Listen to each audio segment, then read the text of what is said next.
Hey guys, David here. Welcome back to the DGR podcast. I hope you're all doing well. This is episode number 86. I'm going to do a solo potty for you today. I know I've done a few of those in a row, but we're going to keep cracking with the solos for a little while and then bang out a good few guest episodes all together then after that. And I know I didn't have a podcast last week, and we're kind of playing around with like maybe going every 2 weeks for the next little while. So I'm not exactly sure about that. I know some of you might be a little bit upset by that because you like listening to the podcast, and I know podcasts that I like listening to, like I check for them. I want if they upload every week, they upload every week, and if I haven't seen the upload, I'm like, shit, I wanted to. It was part of my weekly routine. So sorry if that is the case for you. But at the moment, we're just playing around with that, and I will confirm more as we go along. For today's episode, I'm going to answer a few questions for you guys. So one is going to be, let me just broadly see what they are. One is, how do you stop your quad taking over so much during Soleus slouch? Because I know I spoke about slouching recently, and then I got that question.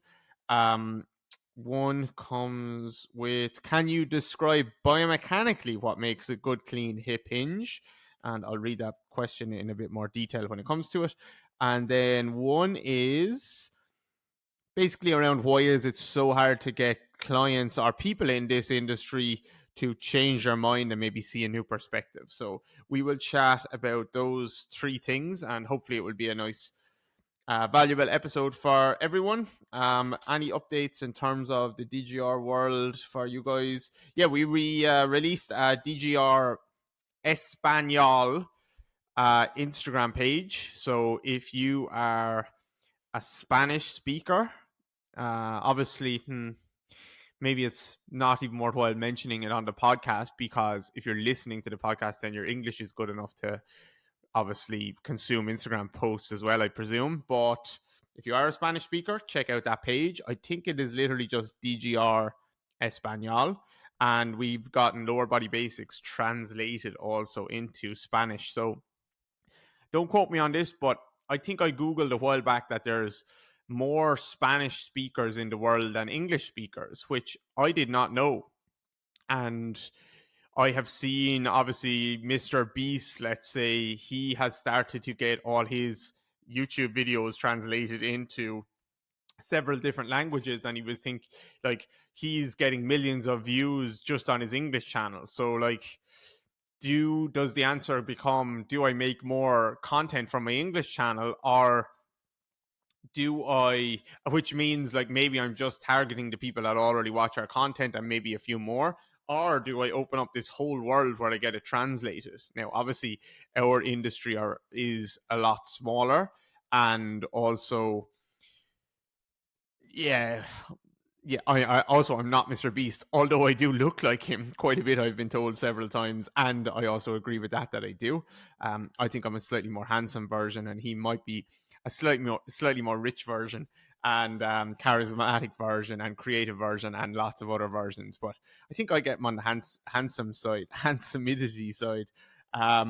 So yeah, we did a DGR Espanol page, and we're getting some of our posts translated and going to pop them up there. So give it a share for us if you are Spanish speaking. That would be helpful. And lower body basics fully translated into Spanish. It's kind of a swing. We're taking a swing. There's a pitch in the air, and we're just taking a swing at it. Whether we hit the pitch or not, whether we get struck out, it's very likely like it won't work that well. But it also could work well, potentially. So I'm a trier. I like to have a swing at things. So let's have a swing at it. And if it doesn't, yes, it will have cost us a bit of money and a bit of time, but it won't be the end of the world. And at least I tried. So that's one. DGR Espanol. Workshop wise, New York City is sold out. Can't wait for that one. Verona in Italy is sold out in November. Can't wait for that one. That will be our first. Oh no, sorry, no, I'm wrong. I was going to say that would be our first workshop in a European city that isn't primarily English, isn't our first language. But actually, no, that's completely wrong. We've been in Munich and we've been in Sweden as well. And then Washington, D.C., I think there's 3 tickets left for October. So that's coming up pretty soon. So make sure you check out Washington. And that's our last 3 workshops for 2023.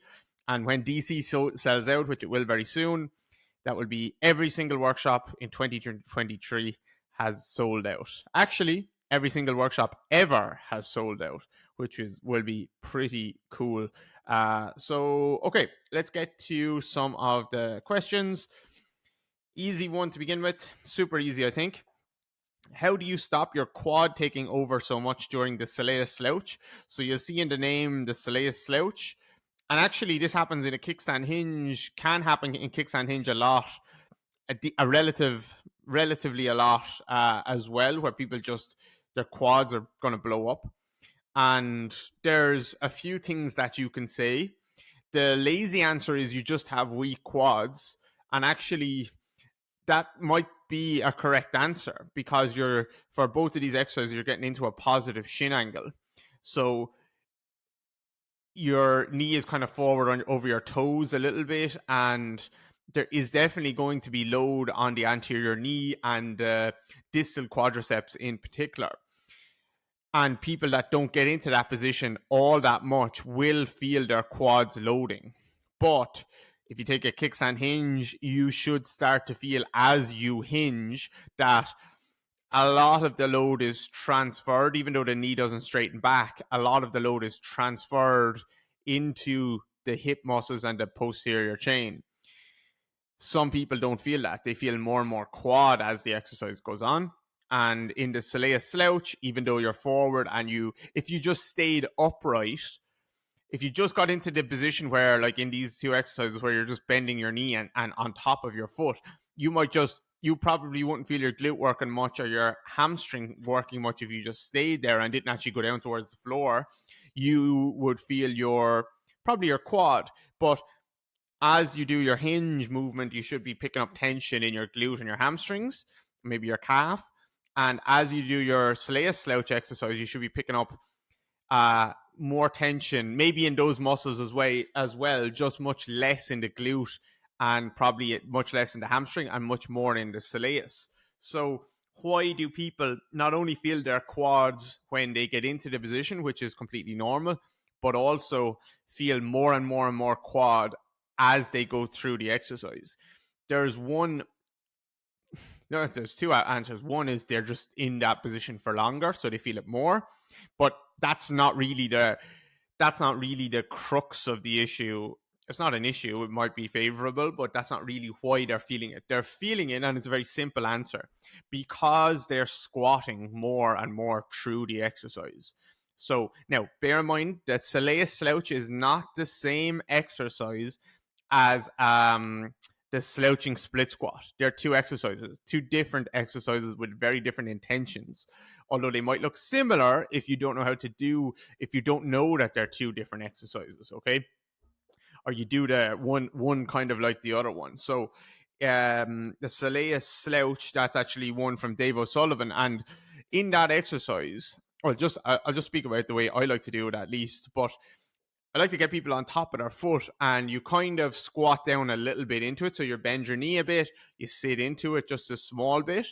And then from there, you're going to touch the ground with your hands, but all of the touching of the ground comes from you rounding your spine. You're dropping your chin to your chest, you're rounding your spine down, and you're reaching your hands down to touch the floor, kind of rolling over your knee, let's say. And then you're going to push down through your foot to come back up. Those of you who have done our foot, ankle, Achilles program will have seen this exercise. Those of you who have done lower body basics, I'm pretty sure will have seen the slouching split squat. In the slouching split squat, your quads will feel like they're going to explode. In the Soleus slouch, you should feel a lot of Soleus. That's why Dave named it a Soleus slouch. I'm guessing. So you should feel a lot of Soleus in that exercise. So if you don't feel a lot of Soleus, you don't have your knee bent enough. 2, you're not forward enough on your foot.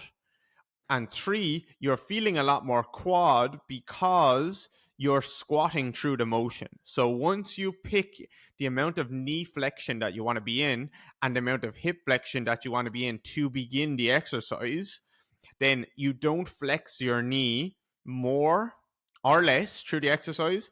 You don't, well, you will go into hip flexion more by virtue of rolling down, but you're not flexing your hip and your knee. I think that's the key point. You're not sitting down, because if you sit down, you will get hip flexion and knee flexion. In the Soleus slouch, you're not sitting down anymore. If you sit it down, it starts to become more of a squatty exercise, and you will feel your quad blow up, which is exactly what you want if you want to load the quad more. But if you want to load the soleus more, then keeping your hip higher and rolling down like a Jefferson curl but on a bent knee will put a lot of tension through the posterior chain, in particular more distally, so the soleus.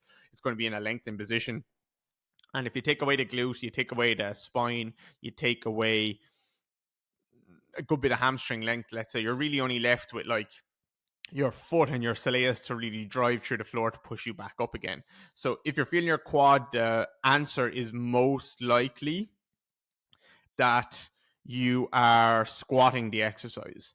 If you're feeling your quad just when you're upright and you're getting into the position to begin with, then the answer is you probably don't usually get into a tall position where your knee is bent and your weight is forward and your knee is over your toes a little bit. That means that, not that means, but what we can start to use is a little bit of knowledge here around how I can increase load through the anterior knee and the quads, or put load elsewhere. So if you think about, if you are doing, let me see. So if you are doing knee rehab with someone and you're trying to encourage them to bend their knee and to load the anterior knee and the distal quadriceps, then if they look hingy in their exercises, like a squat, like a lunge, like a jumping type of movement, or a bounding type of movement, or even a stepping type of movement, if they look hingy, then you can pretty much presume that they are avoiding pushing their knee forward, and what they're doing is leaning their trunk forward instead, and they're trying to load their hip more than they're trying to load the knee and the quadriceps. This is incredibly common in knee rehab. Why would a nervous system want to push that knee forward and let that knee take the load? Because it doesn't feel comfortable to do so, but you need to do that in a graded exposure to get it back. So if you are someone or have someone that just won't push their knee forward very much, then you can get them to reach their arms up into the sky, let's say, because it's very difficult, like, or push a plate overhead. You'll see a lot of people using plates up overhead, sticks overhead, bands overheads, and it's very difficult to, it's very unlikely that you're going to hinge forward when you have a plate pressed up overhead. You might lean backwards a little bit, and actually in this instance it might be beneficial, because if your torso is more upright, then your knee is probably going to have to go forward more. So in, like, for example, where this kind of came from, which I didn't plan on talking about this, but in the Soleus slouch, let's say you're forward, you're on top of your foot and you're standing up tall, there you might feel your distal quads and your anterior knee, hopefully not in a painful way. But as you slouch down, you should feel like you're picking up tension, particularly in the Soleus, in the kickstand hinge, particularly in the hip, and some of the hamstring, potentially in the glute muscles. So it's because your torso is going forward and your hip is going back, and those muscles are kind of holding you up, let's say. So if you don't hinge forward, then those muscles aren't holding you up and the quad is taking a lot of the load because that's what's out in front. So if you want to bias the hips, you could reach the hands forward more. If you want to make someone or force someone to push their knee forward more, you can reach your arms up into the sky more. Really nice way of just getting something to happen, just understanding center of mass. Center of mass is a massive concept to understand when you're coaching movement, because everything can come forward together, everything can come backwards together. People have to keep their balance. You need to understand center of pressure, center of gravity, center of mass. If something goes forward, something else has to come back. If something comes back, something else has to go forward instead. Everything can't go forward and everything can't go back. Well, it can, but you're going to fall over. You're going to fall over, and now you're relying on, which is another nice thing that you might want to do. Get someone to fall over, and now you're relying on a cross-extensor reflex, a stumble reflex to catch them. Falling over is a great option as well if you want to train the swing leg having to come through and actually strike the ground. That can be a great option. But so again, understanding standing center of mass is really important. So how do you stop your quad taking over so much in Soleus slouch? Don't squat it. Same in the kickstand hinge. Doesn't mean you can start in a squatty position, but don't continue to squat too much or at all through the exercise. So I think that answers that one.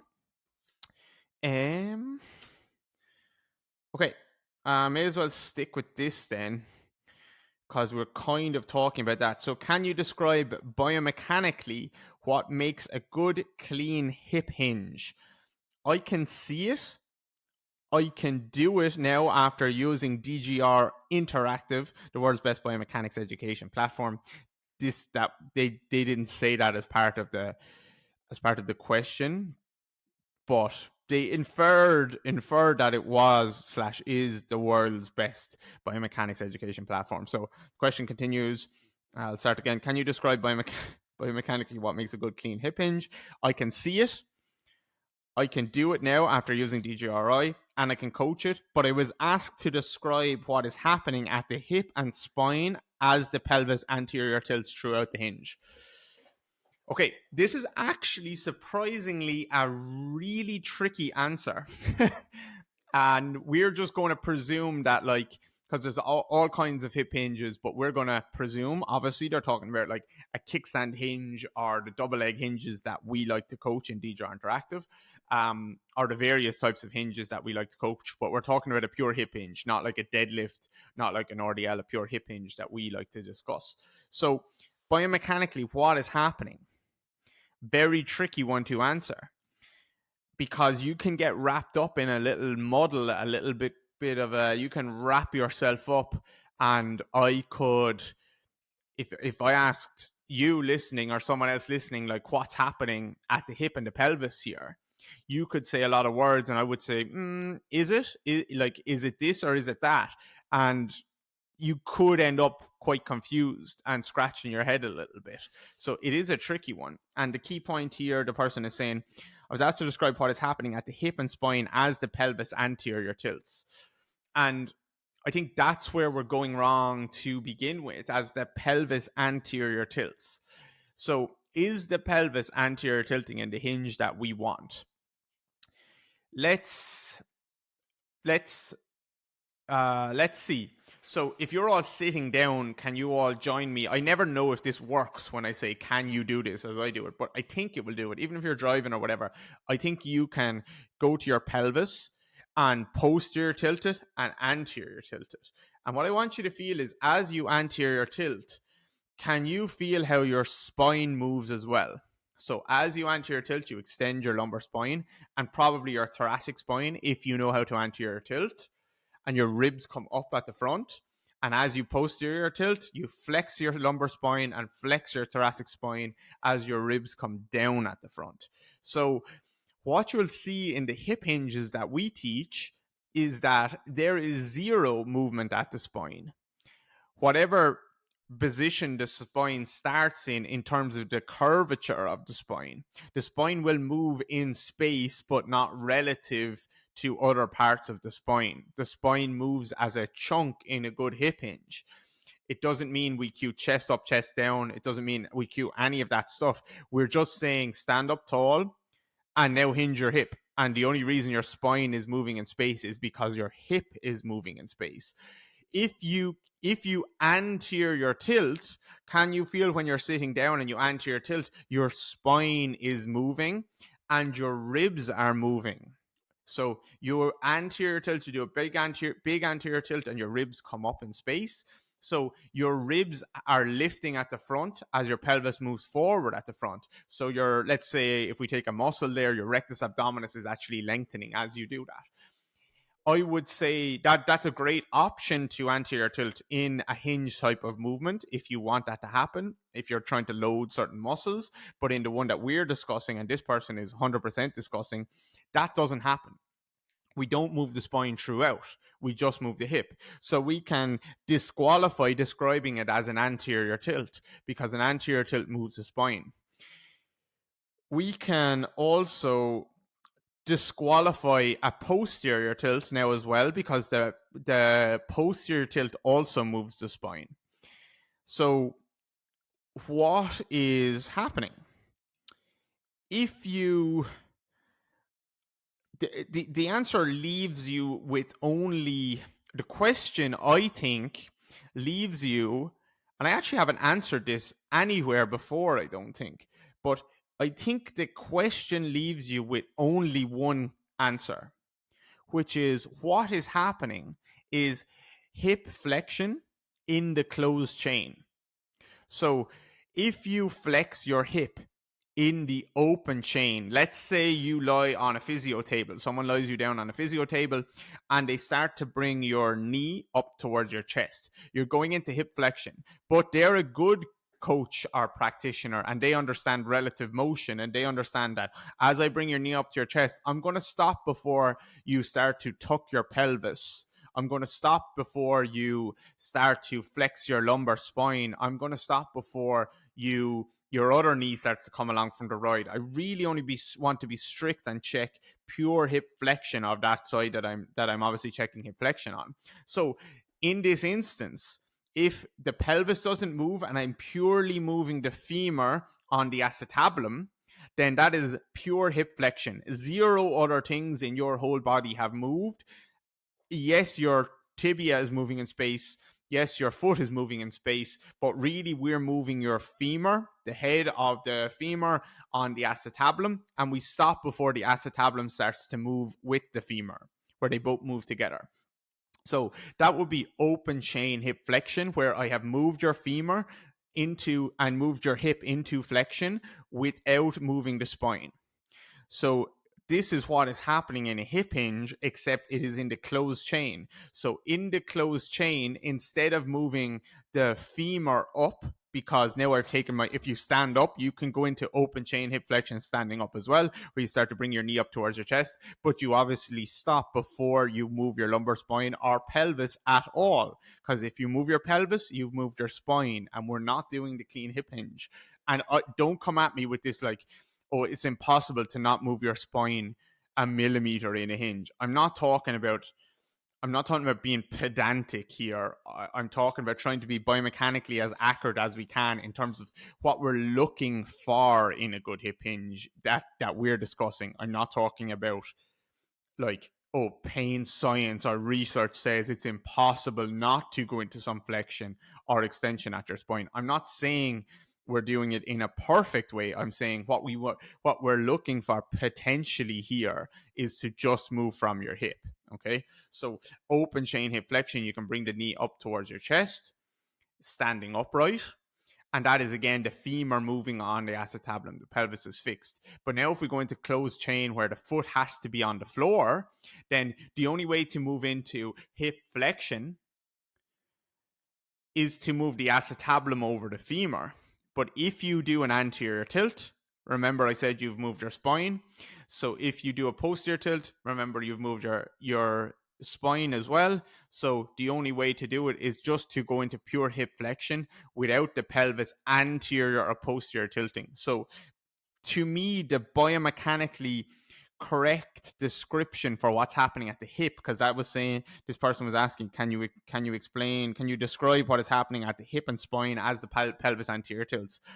What is happening at the spine as the pelvis anterior tilts is the spine goes into extension, not what we want. So it's not the pelvis anterior tilting. It is actually just pure clean hip flexion, and the spine orients in space. It moves forward in space, but it's not moving relative to the other parts of the spine aren't moving relative to each other.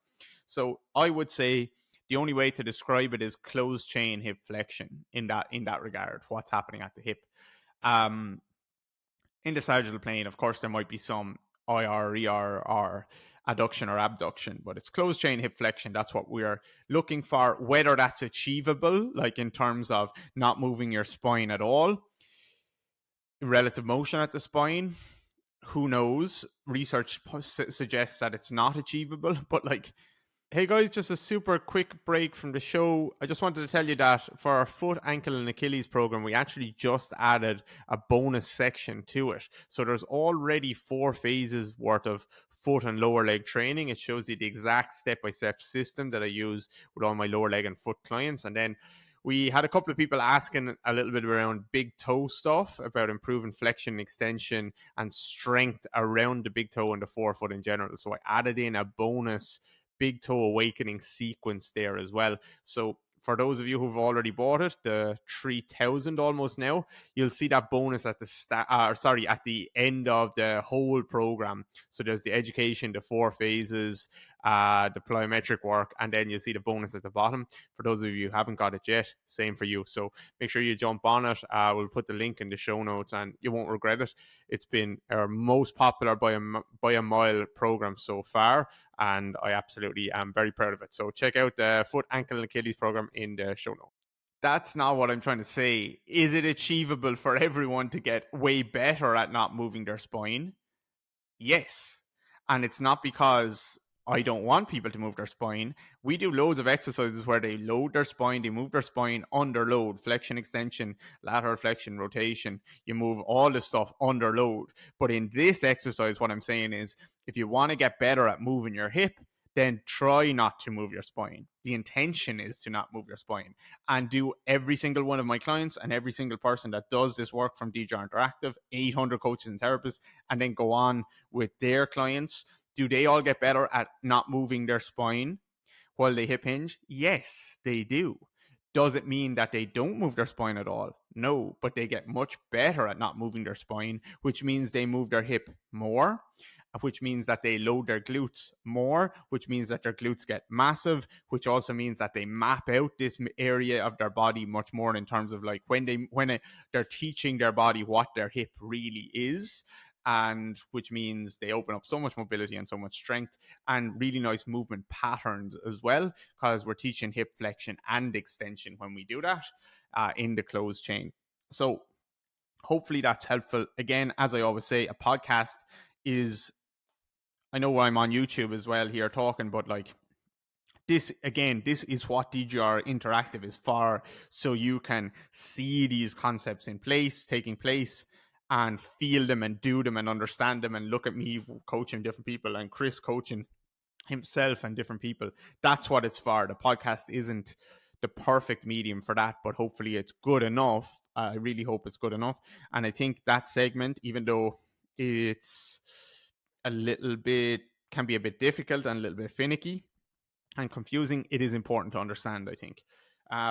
Okay, last question. Sorry, hang on. Kira just texted me. Dave, I left a bag with avo and berries in it in the office kitchen. Please bring it home. Okay.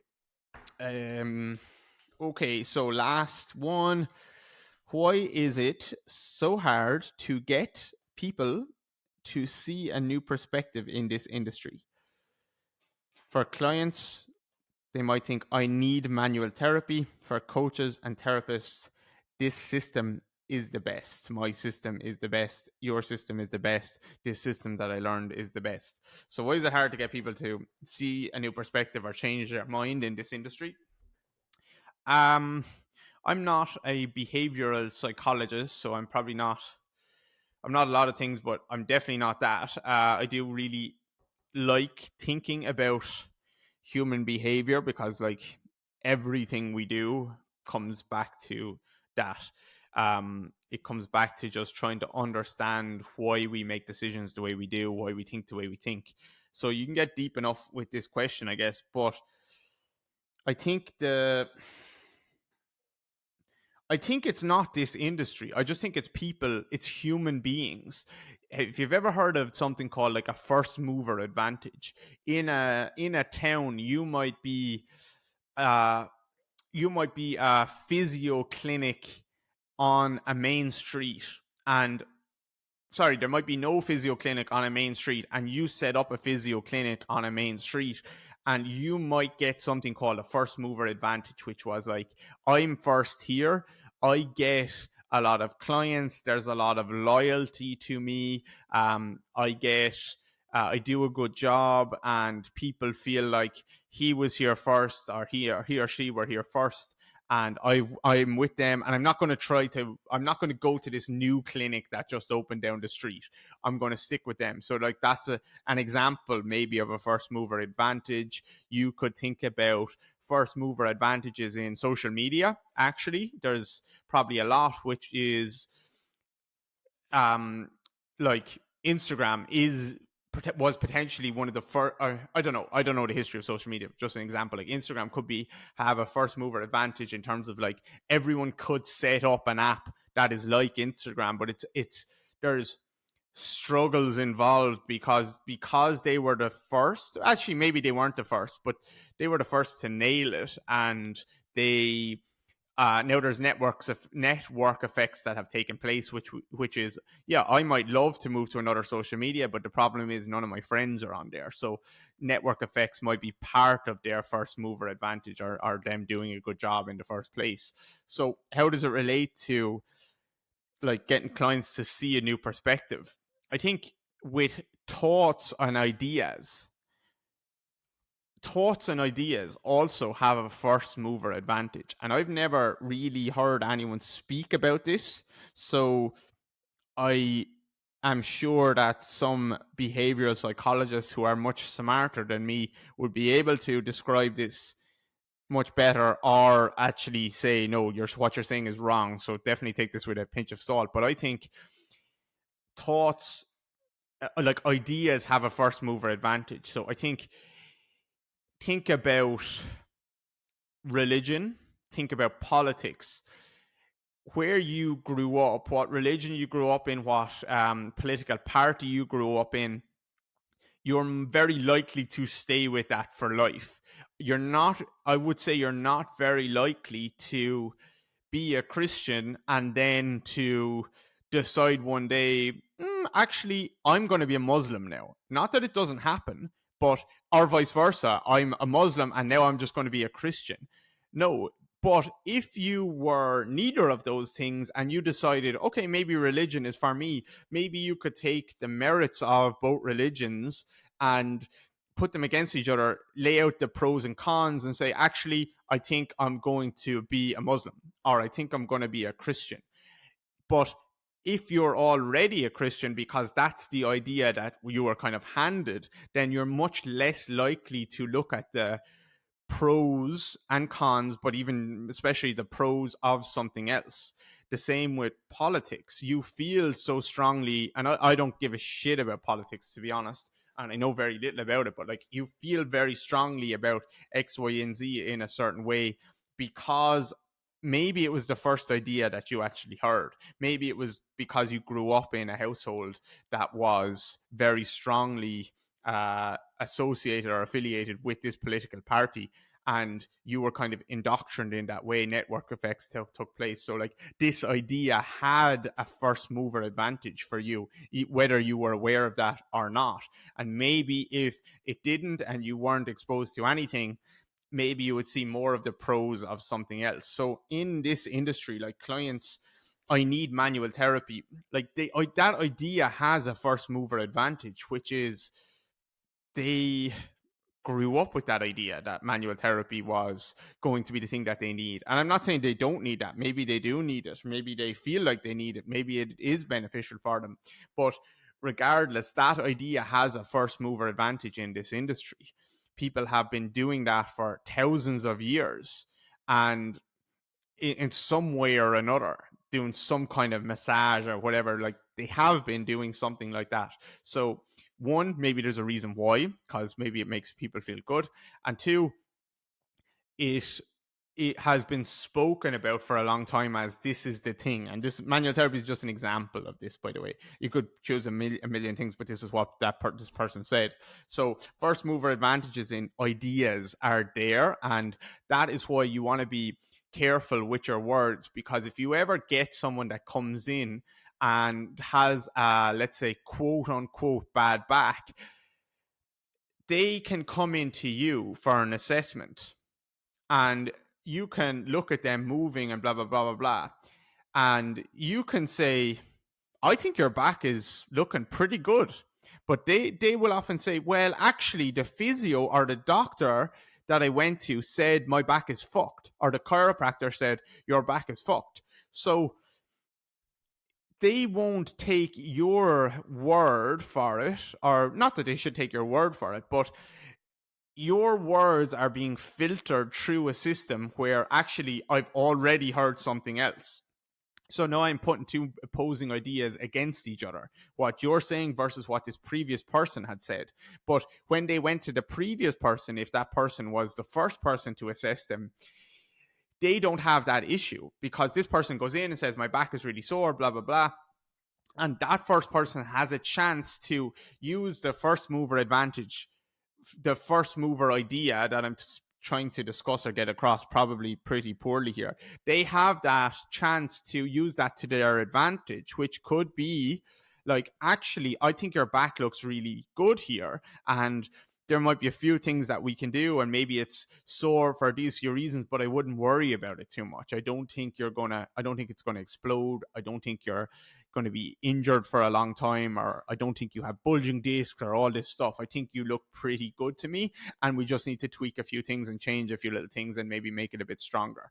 Now, if they went in for a second opinion with someone else and you said, yeah, I think that person is right about what they said, blah, blah, blah, blah, blah. Like, now you're confirming this original first mover thought, versus if this person that they went to see said, no, I think you're fucked, X, Y, and Z. Now they come into you and you're trying to say, no, I think you're pretty good. There's two conflicting thoughts, and they already have that thought. So being the first point of contact is really important. That's why we need doctors and surgeons who have a shit ton of authority, and who a lot of people go to first off. Maybe not surgeons, but a lot of people go to doctors as their first port of call. And sometimes the doctor's language isn't particularly empowering, and maybe not empowering, let's say, maybe not the best choice of words. Now you're dealing with a first mover advantage, which is the doctor said I'm fucked, and also dealing with someone who's in a high place of authority. And so now you're really going to struggle to, you asked, like, how do I get clients to see a new perspective? It's tough. And it's not just in this industry, as I said, religion, politics. And if you look online, this industry, health and fitness, is very much like religion. It's really like religion. People go into different types of cults with different systems, and they stay there. And they're just will argue, and nutrition is the same. They will say, I only eat meat, I only eat vegetables, I am vegan, I am keto, I am whatever. And they will argue to the death for that thing. And it's because that idea is resonated with them for some reason, whether it was a first mover or not, and or someone in a place of authority told them. And it's much harder to change your mind, I would say, and think logically about these things than to just make up your mind in the first place. Making up your mind about something is pretty easy. Changing your mind is pretty difficult.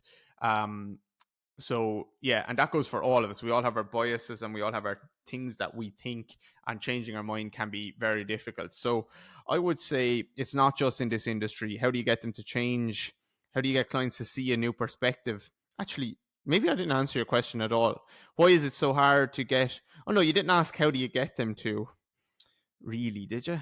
You said, why is it so hard to get clients to see a new perspective? That's why it's so hard, because once you have something in your mind, it's very difficult to change your mind. And that goes for every single one of us. The reason why this is not just thoughts, like this is movement as well. The way you started walking when you were a toddler and up into a child and up into a young adult. Like you could see someone that was in your class in primary school and see them walking down the street and be like, yeah, that's their walk. Or that was definitely their run, or that's their laugh, or that's their whatever, all these different things. That's how they, yeah, I can see that that's how they eat a yogurt. They always used to eat it that way, because once your nervous system, your brain kind of settles on something, it's usually comfortable there. It's efficient for it to just not challenge the status quo and keep going that way. So that goes for this industry as well. I think manual therapy is the thing that's going to help me. So I just think manual therapy is the thing that's going to help me, and maybe it will. I think movement is the thing that's going to help me. I stick with that. I might try different types of movement. I might try different types of manual therapy, but I really think it's going to be manual therapy, for example. So yeah, and then you asked about like also coaches and therapists, like they think this system is the best. It's the same thing. It's a cult like thing. They get indoctrinated into a system and they think it is the best. And if you wanted to get someone to change religion, which a lot of these systems are like religious, actually not even like religions, they're like cults. Like you would have to, if you wanted to get someone to change religion who loved this religion, who was like dedicated to it, like these systems in the industry, you would have to offer a substantial amount of proof that this religion isn't correct, or I don't know what the terminology is. Like you would have to offer so much proof, and it's the same with systems. You would have to offer so much proof, and proof comes in many forms. It comes in maybe testimonials. I'm away from religion now. I'm back to the systems. It comes in the form of like testimonials, like look at all these people that I'm helping in this way without using that system. I'm not saying you say this to them, but they might start to make up their own mind. So it comes in the form of like testimonials. It comes in the form of education. Here is why we do the things that we do and why we like it. It might be based on research. It might be based on anecdotal stuff. It might just be based on logic, which is, I think it makes sense to help people for a system that's like, no, always work on stability and squeezing and bracing. Like, I think it makes sense to move your joints around. And I could come up with some logical story that's like, would you like to be able to grasp things with your hand and pick up a pen and be able to write and move all this? Well, if you just braced your hand, then you can't do that. So would you like to be able to move your hand? Yes. So maybe we can extrapolate that it might be nice for you to be able to move your spine as well, because there's joints there also. So you can start to use logic and anecdotes and stories like that. So testimonials is one way. Logic is another way, although logic isn't always the best one, to be honest. Proof in terms of allowing them to feel something is really important. I do that with my clients a lot. Like they feel like I've been told I have a hip impingement and I just guaranteed I have a hip impingement. We do some exercises. We test their hip into hip flexion. They feel a pinch. We do some exercises and then they feel like they don't have a pinch anymore potentially. That is proof in the form of feeling. It's not proof in the form of education. Like the research says X, Y, and Z. No, that's not going to be enough, I don't think. Actually, not even going to be enough. It's probably going to be falling on deaf ears in the beginning. So I think proof in terms of like feeling, being able to actually feel a change is really important. So testimonials from other people, being able to feel something yourself, and like it's something that slaps you in the face that you can't deny. Logic in terms of educating with good stories and good anecdotes can be really good. Authority can help. So like someone becomes an authority in the space and they start to talk about uh, for example, you might listen to my podcast and think I'm an authority, and you might love a certain system in the industry. I'm not saying I am an authority, but you might view me as that or someone else as that. So I'm discussing some kind of system within the industry and saying, well, actually, here's some of the flaws that I see, and your the mass that you place on me or that authority might override the mass that you place on the system, or on that system, let's say. So, or at least might be enough for you to start to think about it in your own way. Maybe he's right. I didn't think about it in this way or this way or this way. So I think, how do you get people, coaches and therapists, to change their mind is you don't force it on anyone. Our clients, let's say, like it's all the same things. You need to offer proof in the form of maybe testimonials. Their friends are saying things about it. Their colleagues are saying things about it. Good things in the form of education. Here's what the research says. In form of like allowing them to feel their changes and offer proof in that way. Like you can't deny how much better you feel after we just did this, this, and this, and that flies in the face of what that other system says. In the form of building up authority. So you want to be some kind of authority in the eyes of your clients, and not in a way of tricking them or lying and pretending that you've done all these things. But like, I think being authoritative in your job is a good thing. Like you feel that they feel that you have some valuable experience and are a voice maybe in this industry or in your local town or something like that.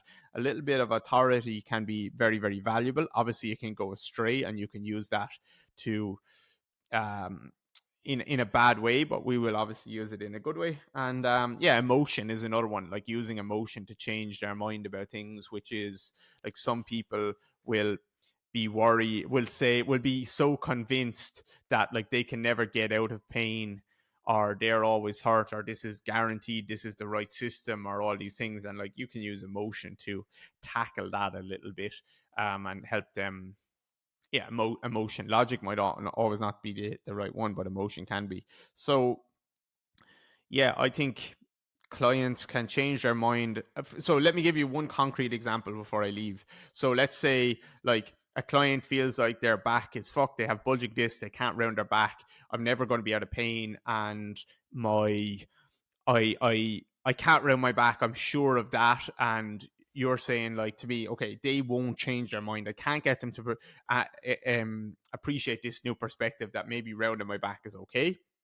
So we will try and offer proof in several ways. Proof, I don't mean full proof, but I mean like snippets of proof for them. So proof in the form of, I actually had a client very similar than that last month, and now they are back playing sport. Now they are back deadlifting, whatever the thing that's relevant to them is. Now they're back rounding their back again. They're doing all these things. So, and you're not lying about that. You should have a body of evidence to call upon. So there's proof in that way. That's like, I'm not talking about this research study that showed 1,000 people. I'm talking about one person that I know very well, that I have like a relatively intimate relationship with.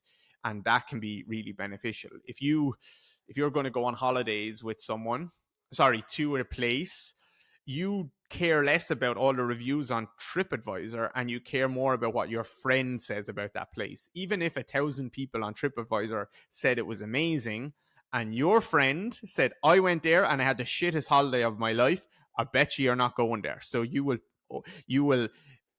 put you will put a value on your friend's opinion over all of these other people that you don't know.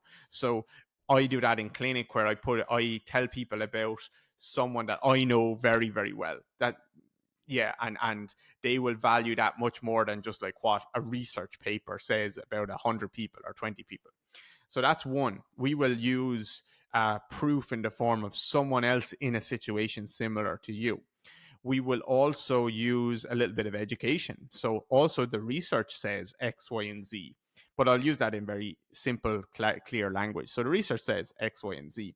I will also explain to them maybe in a logical way. This isn't the order I will do this necessarily, but in a logical way. Like, look, honestly, it just doesn't make sense that for human beings, that if we hurt our back, that means that will never heal again. It just does not make sense. If you didn't have a surgeon 1,000 years ago and you were out in the wild, like, you would kind of find a way to get on with it, and that might not be the best story, but like it could be a good story, for example. So you can go about it in that way, and you can also prove it to them in terms of feeling it. So you can do exercises that help them feel better, and now that proof is like, holy shit, I actually thought that I was fucked and maybe I'm not. So there's many ways to go about it, and I will sprinkle a mixture of all of these in my sessions, and it's not in a like,